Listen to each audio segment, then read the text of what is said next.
all mobile phones.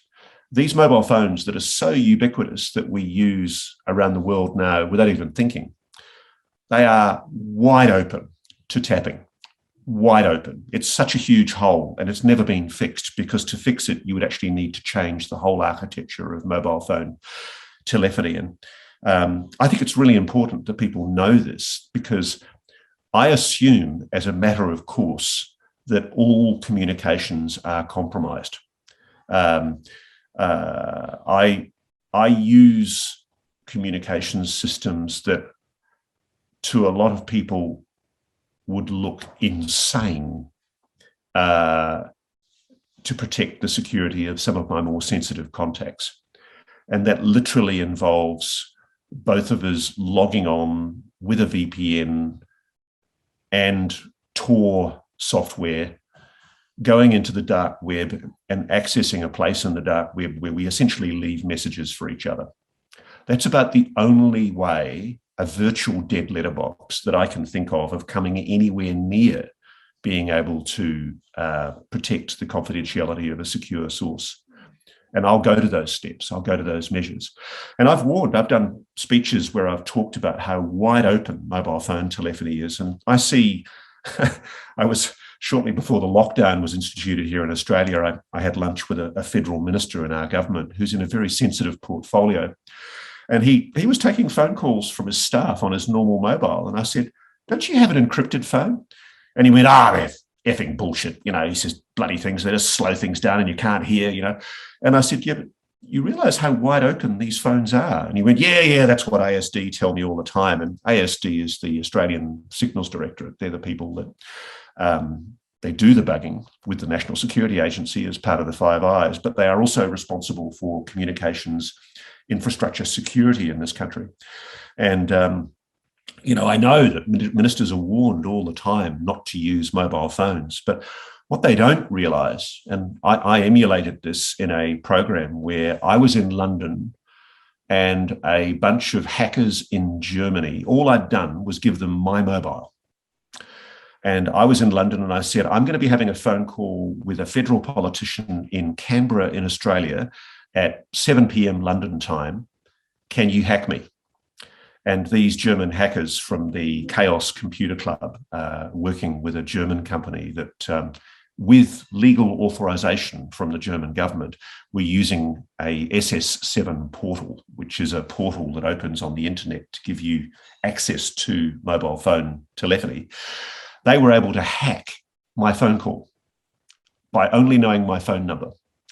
Because once they had my phone number, they were able to get my IMEI code. Once they had my IMEI code, they were then able to patch into my phone call using this signaling system 7 backdoor messaging channel that's used for mobile phone telephony.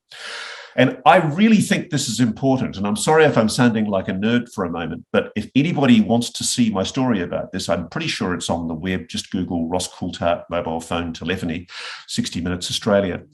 It is an absolute outrage that the communications companies haven't patched up these holes. And I always laugh when you read Apple giving assurances that their phones have been made more secure, or where you read people from different encryption companies talking about how safe their phones are because they've got encryption and, various levels of 245-bit encryption or whatever.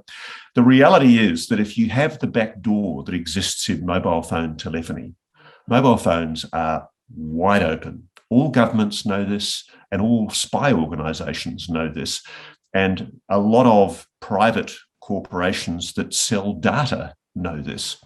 And one of the things I did as part of my research was I approached companies in the US that freely sell this technology. They offer it for a lot of money to anybody prepared to pay. And you could literally listen in. If I wanted to listen to all of your phone calls, Kurt, and I had the money, I could do it tomorrow. And it doesn't matter what you put on your phone. And so people have got to stop thinking that communications are in any way safe. And I say this to journalists all the time. I occasionally teach at journalism schools, and I say to students, you guys really need to understand the importance of protecting sources. And there's always a kind of a nervousness about it, because for millennials, this is how they communicate. This is how they engage. This is how they engage with culture. And what we don't realize is how much we've given away as a result of having this easy communication access, and what it's doing to investigative journalism. Because I assume, as a matter of course, that if I'm communicating on a mobile phone, any communication is being monitored and listened to. Does that apply to if you're browsing or if you're going on YouTube or messaging over a certain app? Or is it only when you call someone? If you're using your mobile phone either on the web or as a communication tool, they can track you. There's no problem. It's very, very easy to get hold of anything, any data, any voice message, any data, anything that's going over your phone if you're using your phone. When it comes to, say, using your PC or your Apple laptop to browse the internet, I mean, sure, you should use a VPN, and I use Tor a lot for confidential communications with sources and for searches where I don't want people to know what I'm searching. There's a great search engine called DuckDuckGo, which is an anonymized search engine. But even then, you should be using that in conjunction with Tor, and you should be updating the latest versions of Tor.